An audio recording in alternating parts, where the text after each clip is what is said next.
마태복음 6장 23절, 22절부터 계속 보고 있는데 23절을 할 차례입니다. 그래서 오늘은 23절과 24절을 보도록 하겠습니다. 오늘 이 말씀을 통해서 또 하나님의 은혜가 마음에 흘러 넘치시길 바랍니다. 22절부터 보면 눈은 몸의 등불이니 그러므로 내 눈이 성하면 온몸이 밝을 것이요 눈이 나쁘면 온몸이 어두울 것이니 그러므로 내게 있는 빛이 어두우면 그 어둠이 얼마나 더하겠느냐. 한 사람이 두 주인을 섬기지 못할 것이니 혹 이를 미워하고 저를 사랑하거나 혹 이를 중히 여기고 저를 경히 여김이라. 너희가 하나님과 재물을 겸하여 섬기지 못하느니라.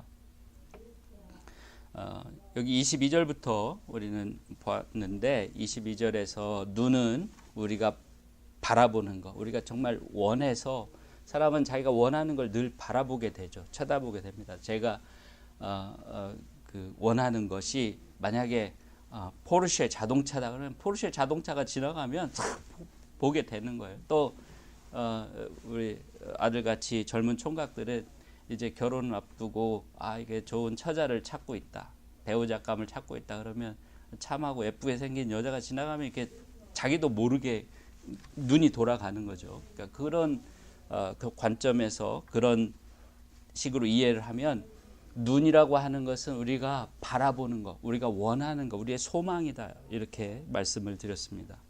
근데 우리가 어디에 소망을 두느냐가 우리 인생, 즉 여기 몸의 등불이라고 얘기했는데 우리 인생을 어둡게도 하고 밝게도 할 수 있다 하는 거예요. 눈이 나쁘다는 것은 여기서 비유적으로 예수님께서 말씀하시는 건데 이 어두운 것들, 다시 말하면 세상에서 나중에 썩어서 없어질 것들을 바라보는, 거기에 소망을 두고 그것만 쫓아가는 그런 마음을 가진 것을 비유하는 것입니다. 그래서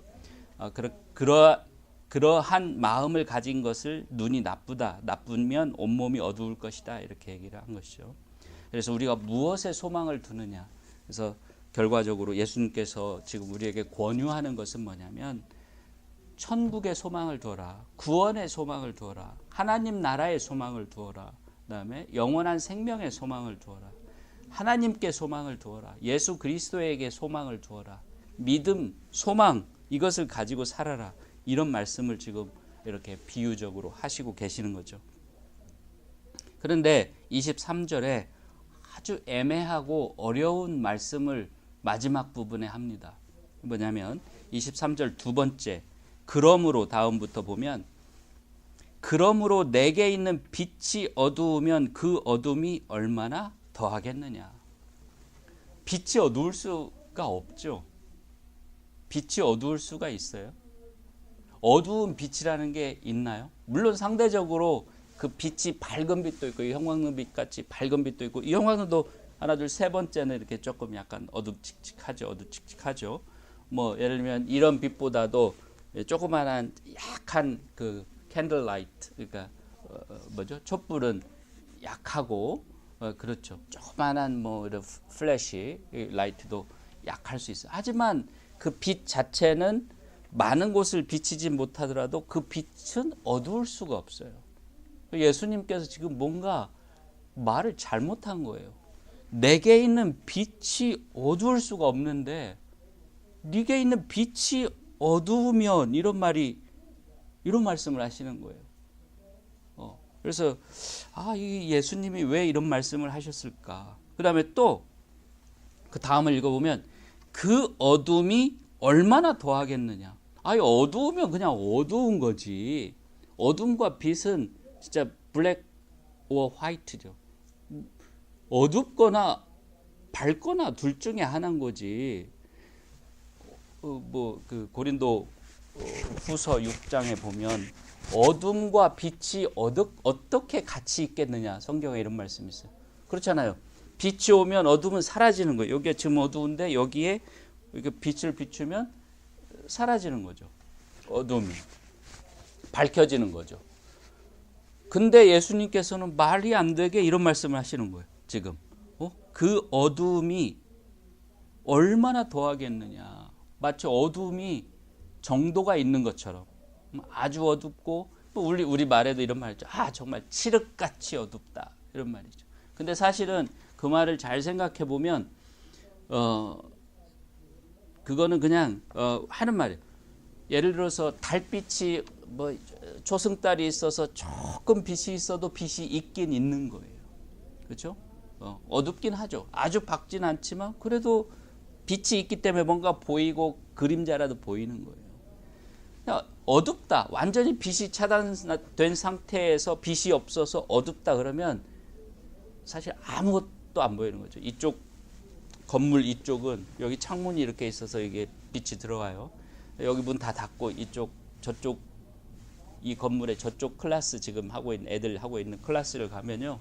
문을 닫으면 그냥 깜깜합니다. 그러니까 빛이 없기 때문에 그렇죠. 그래서 거기에서 이걸 또 한 가지 생각을 해보시면 됩니다. 빛이 얼마나 센 것인가를 어떻게 하냐면 저는 기도를 할 때 어떻게 하냐면 그 화장실 그 마스터 베드룸에 있는 화장실 안에 있는 옷장 있잖아요. 클라짓 옷이 꽤 크죠. 뭐 옷 다 놓고도 거기 좀 앉을 만한 공간이 있어요. 그 클라짓에서 하는데 화장실 문을 먼저 닫고 거기에 불을 꺼요. 그다음에 그 클라짓에 들어가서 문을 닫고 그 안에서 불을 꺼요. 그러면 처음에 들어가면 거기가 그 속이 진짜 칠흑같이 어두워요. 그런데 한 10분, 20분 기도를 하고 눈을 뜨잖아요. 그럼 보이는 게 있어요. 아주 희미하지만 빛이 어디선가서 그 문 바닥 틈으로 그게 상당히 넓으니까 그게 빛이 안 들어올 것 같은데도 들어와요. 그래서 그 안에 있는 플라스틱 그 옷 케이스 같은 것이 비쳐요. 야, 그걸 볼 때마다 무슨 생각을 하냐면, 야, 빛이라는 거는 정말 이 어둠이 이길 수 없는 거구나. 어둠은 빛을 이길 수 없는 거구나. 아무리 조금 있어도 빛은 표가 나게 돼 있어. 어둠 속에 있는 빛은. 근데 예수님께서 지금 뭐라고 하시냐면 그 어둠이라고 하는 건 영어로 원어에 보면 이게 darkness예요. 어둠, 그냥 어둠 그 자체예요. 근데 그 어둠이 얼마나 더 하겠느냐 하는 거예요. 그러니까 사람의 운명을 한번 여기에 비유해서 생각해 보세요. 그 사람의 운명이 야 좀 이렇게 옛날 무슨 코미디언 이런 말 어두워 사람 보고 좀 어두워 그랬는데 무슨 점쟁이가 하듯이 어두워 네 운명이 좀 어두운 것 같아. 근데 만약에 그런 걸 연상해 보세요. 그 사람의 지금 사람에 대해서 얘기를 하는 거죠. 사람의 삶이 너무 어두운 거예요. 근데 그 어둠이 얼마나 더 하겠느냐 이렇게 의문문을 사용해서 정말 어두울 것이다 이런 얘기. 만약에 내 인생이 이렇게 어두운 거라면 예수님이 지금 말씀하시는 것처럼 얼마나 더 어둡겠느냐 할 정도로 그렇게 어두운 거라면 문제가 심각하겠죠. 정말 심각한 생각이 들겠죠. 근데 어떨 때 그렇게 정말 그런 어둠, 정말 예수님께서 그냥 겁을 이렇게 먹게 하실 정도로 그런 어둠이 있는 것이냐 하냐면 보세요. 네 안에 있는 빛이 어두우면이에요. 네 안에 있는 빛이 어두우면 네 운명은 그렇게 어두운 거야.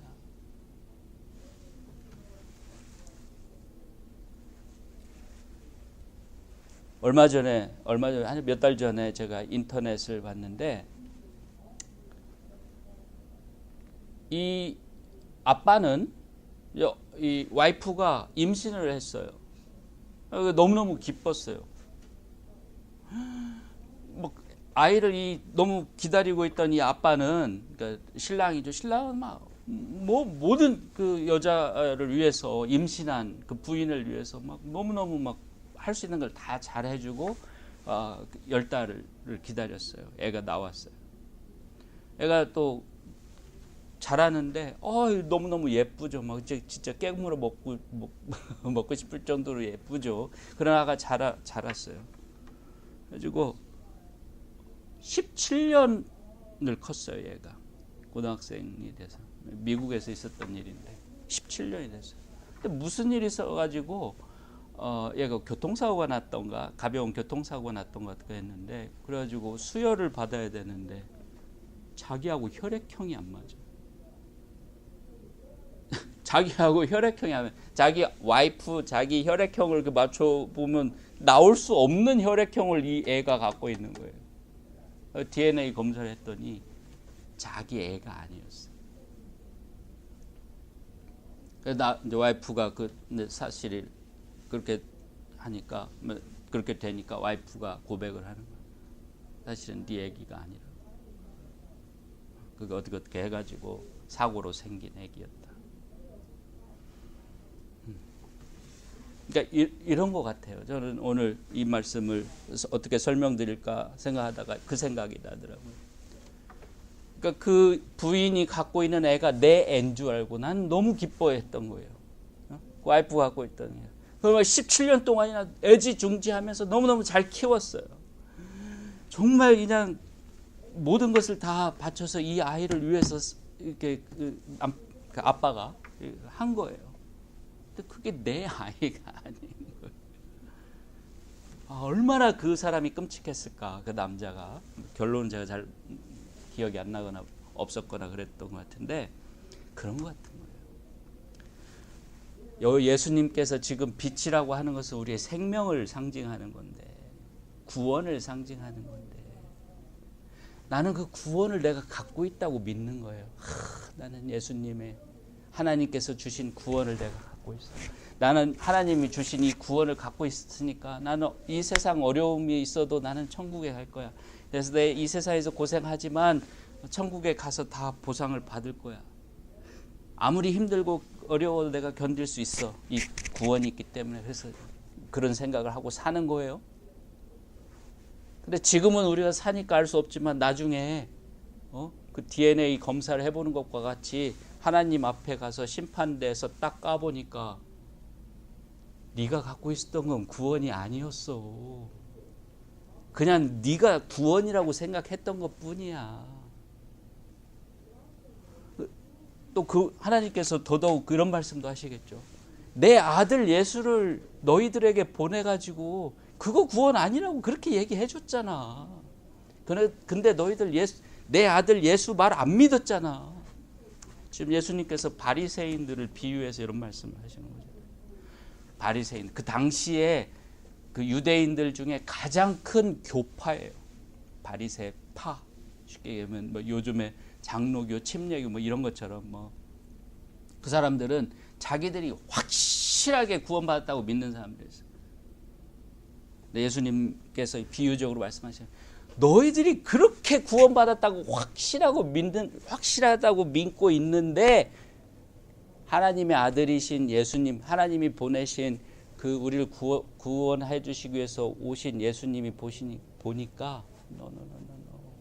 It's not your baby. 하는 것처럼 의사가 보고 당신 아기가 아닌데요 하는 것처럼 예수님 보니까 너 그거 빛 아니야. 너는 빛이라고 생각하는데 그거 어두움이야. 그러니까 그 어두움이 네 운명이 얼마나 비참하겠느냐 이거예요.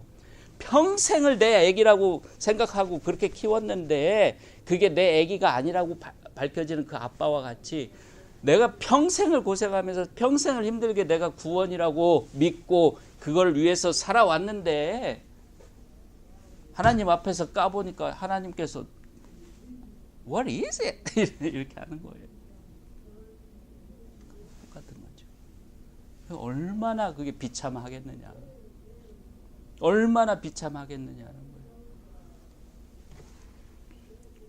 이런 분은 교회 가서 막 열심히 봉사하고 막 진짜 목사님 구두도 닦고 뭐 하라 그러면 목사님이 뭐 어디 올라갈 때 계단 위에 올라갈 때 계단이 부족하면 자기 등이라도 내주고 그럴 정도로 그렇게 한 사람인데 가보니까 no. 그건 하나님이 원한 게 아니었어. 뭐 어떤 사람은 막 아프리카로 어디로 선교를 한다고 와이프가 막 말라리아에 걸려서 그냥 실제 그런 사람들 많죠. 선교한다고 괜히 해외로 돌아다니면서 가족들 다 굶기고 어떤 아이들은 선교사의 자녀들은 그냥 다 영양실조에 걸려 있더랍니다. 그다음에 와이프는 암에 걸려 있고 본인 자신도 막 병들어서 그렇고 하나님께서 원하신 게 그게 그분은 물론 그 마음은 참 가상하지만 하나님께서 원하신 게 그게 아닐 수도 있잖아요. 그죠? 평생을 그렇게 살았는데 그 속에서 진짜 하나님 뜻대로 했으면 좋은데 그냥 그 선교만 하면 무조건 하나님 뜻이라고 생각하고 그렇게 산 사람들이 있어요. 안타깝죠. 그러니까 예수님께서 보실 때 그게 아닌 거예요. 네 안에 네가 갖고 있다고 생각하는 그 빛이 아니야. 어둠이야.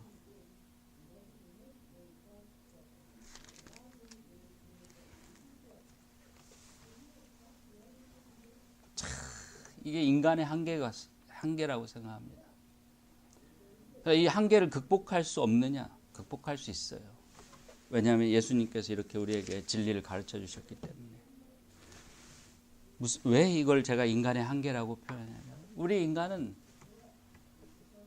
조금만 잘 나간다 생각하면 조금만 자기가 잘 됐다 생각하면 교만해져요. 건방져지고 건넘어갑니다. 심지어 애기들도 그래요. 애기들도 조금 이렇게 엄마 아빠가 좀 풀어주고 잘하면은 교만해지고 안 그런 사람도 있지만 그렇습니다. 저도 마찬가지고. 교만해진다는 것은 무슨 뜻이냐면 저는 뭐라고 이해를 하냐면 교만해지는 것은 미치는 거하고 똑같습니다. 한마디로 도는 거하고 똑같다고 생각해요. 사람이 겸손할 때는 하지 않는 그런 행동을 교만해지면 합니다. 그러니까 교만해지고 거만해지면은 별 우스꽝스러운 짓을 하면서도 자기가 우스꽝스러운 짓을 하고 있다는 것을 몰라요. 요즘에 뭐 대한항공 갑질 이게 막 뉴스가 뜨겁죠. 한국 뉴스가 지금 막 후끈후끈하죠. 막 그것 때문에. 근데 그 사람들을 막 그 여자 그 회장 부인이 막 그 일하는 사람 밀치고 막 서류를 집어 던지고 막 미친 듯이 막 거기서 그런 게 소리는 녹음이 안 됐지만 그 화면을 보면 그러잖아요. 아니 어떻게 그러겠어요, 그 사람이. 보통 사람은 그러지 않잖아요. 근데 그 사람은 왜 그러냐면 교만해져서.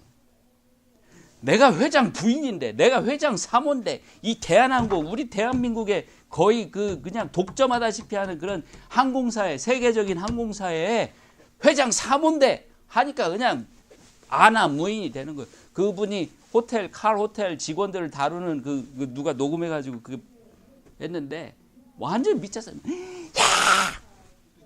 모습은 안 보이는데 소리만 했는데 갑자기 막 야! 이게 제정신을 가진 사람은 그럴 수 없어요. 근데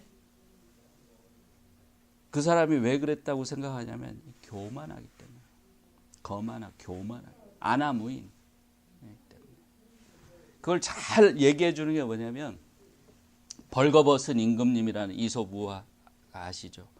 어떤 임금님이 막 자기는 대단한 사람이라고 막 이렇게 뭘 잘 알아보고 그런 좋은 옷을 알아볼 수 있는 그런 아주 지혜로운 눈을 가지고 있다고 이렇게 거들먹거리는 사람이 있었는데 어떤 지혜로운 사람이 그 임금님을 깨우쳐주기 위해서 어느 날 이 옷은 정말 대단한 지혜를 가진 사람만 보이는 옷이라고 그러면서 사실 아무것도 없는데 그래서 틀림없이 저는 지금까지 나는 아무도 이 옷을 볼 수 있는 사람을 만나지 못했는데 틀림없이 우리 임금님은 이 옷을 보실 수 있을 거라고 믿고 가져왔다 그러니까 이 임금이 뜨끔하면서 여기서 나도 안 보인다 그러면 나도 그런 놈이 되는가 보다 싶어서 뭐라고 합니까? 오 그래 와 정말 내가 내 평생 가장 좋은 옷이구나 가장 아름다운 옷이구나 내가 그 옷을 입고 사람들 앞에서 쫙 퍼레이드를 해야겠다 하고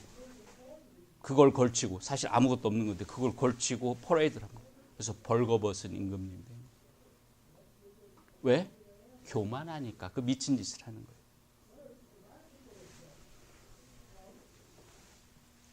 성경은 진리입니다. 성경은 틀린 말이 없어요. 우리가 잘못 이해할 수는 있어도 성경 그 자체가 틀린 건 없습니다. 근데 그 성경이 말씀하시는 게 항상 뭐라 그러냐면 교만은 패망의 선봉이라고 했어요. 교만이 들어오면 반드시 패망함이 따라온다는 거예요. 그리고 그 다음에 베드로전서에도 뭐라고 하냐면 하나님은 교만한 자를 대적하신다고 했어요. 하나님은 사랑이시니까 누구든 긍휼히 여기시고 구원해 주려고 하시는데 하나님이 적으로 생각하는 대적하시는 한 사람이 있어요. 그 사람이 누구냐? 교만한 사람이에요. 바로 이런 사람입니다. 아, 나는 빛을 갖고 있어. 아, 니네는 빛 없지? 나는 빛이 있어. 나는 니네하고 다른 사람이야. 아이고, 니네는 어둠 속에 있구나. 나는 빛이 있어. 나는 뭐 지혜가 있든지 구원이 있든지 무엇이 있든지 나는 빛이라고 생각하는 그게 있어 라고 생각하는 사람이 바로 그 교만한 사람이라는 뜻이에요. 여기에 예수님께서 하신 말씀이에요. 아, 그거 좀 지나친 해석 아니냐? 아닙니다. 고린도전서 10장에 보면 이런 말씀이 있습니다. 10장 12절에 섰다고 생각하는 자는 넘어질 것을 주의하라. 섰다고 생각하는 자는 넘어질 것을 주의하라. 고린도전서 10장 12절입니다.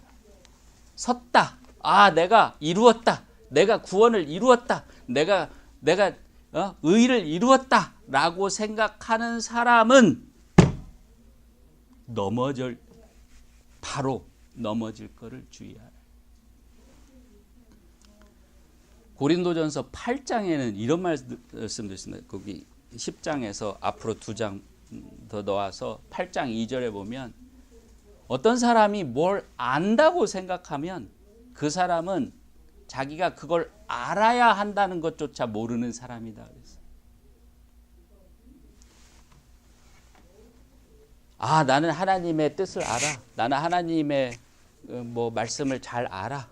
라고 생각하는 사람은 내가 하나님의 말씀을 알아야 되는데, 내가 하나님의 말씀을 더 깊이 공부하고 더 알아야 되는데 그걸 모르는 사람이란 뜻이에요. 뭐든지 마찬가지예요. 우리 애들을 키우다 보면 그런 게 많죠. 그런 경험이 저는 간혹 있더라고요.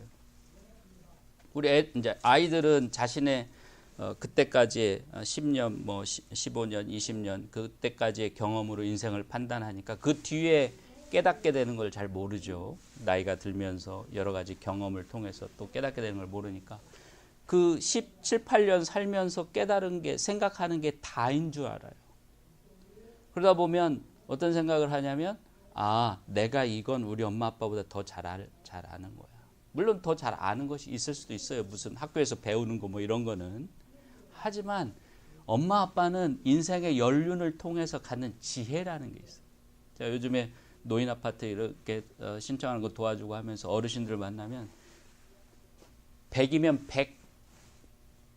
100분에게서 느끼는 게 그런 거예요. 아, 어른들은 지혜가 있구나. 그분이 좀 성격적으로 좀 까탈스럽고 어렵고 그런 분이건 아니면 좋은 분이건 편한 분이건 어떤 분이건 간에 다 나름대로의 판단과 지혜가 있어요. 물론 아닌 분도 있겠죠. 개 중에는 간혹 가다가 있더라 이거죠. 제가 처음에 성경을 공부할 때 한 3년 하고서 아, 내가 성경의 맥을 짚었다 이런 생각을 했어요. 요즘에 우리 한웅이가 이제 그 성경 공부를 신학교 가서 시작을 하죠. 한웅이가 방학 때 오니까 제가 신이 났어요. 시간만 있으면 막 우리 한웅이 넌 뭐 배웠냐, 넌 뭘 어떻게 생각해, 막 이렇게 대화를 하고 있는데 제가 그때 지금부터 한 8, 9년 전에 생각했던 것과 지금 생각하는 것은 천지차이입니다. 부끄러워서 그때 생각했던 거를 말도 못할 정도. 그때 이게 쓰고 이제 대학원 다닐 때 이렇게 썼던 글이라든가 이런 걸 가끔 읽어봐요. 저는 가끔 한 번씩, 아니, 다는 아니지만 어떤 거 하나 나오면 읽어보는데 웃겨요. 걸음마를 할 때에 그런 거죠. 그러니까 무슨 얘기냐면 겸손해야 된다. 지금도 마찬가지죠. 겸손해야 된다. 근데 하물며 하나님 앞에서야 그건 겸손해야죠. 하나님 앞에서 나는 빛을 가졌다고 그렇게 자랑해서는 안 돼. 자랑하는 마음을 가져서는 안 된다는 거예요. 저는 이것이 왜 중요하다, 정말 중요하다고 생각하는데 왜 그러냐면 우리는 예수님의 도움 없이는 살 수 없어요.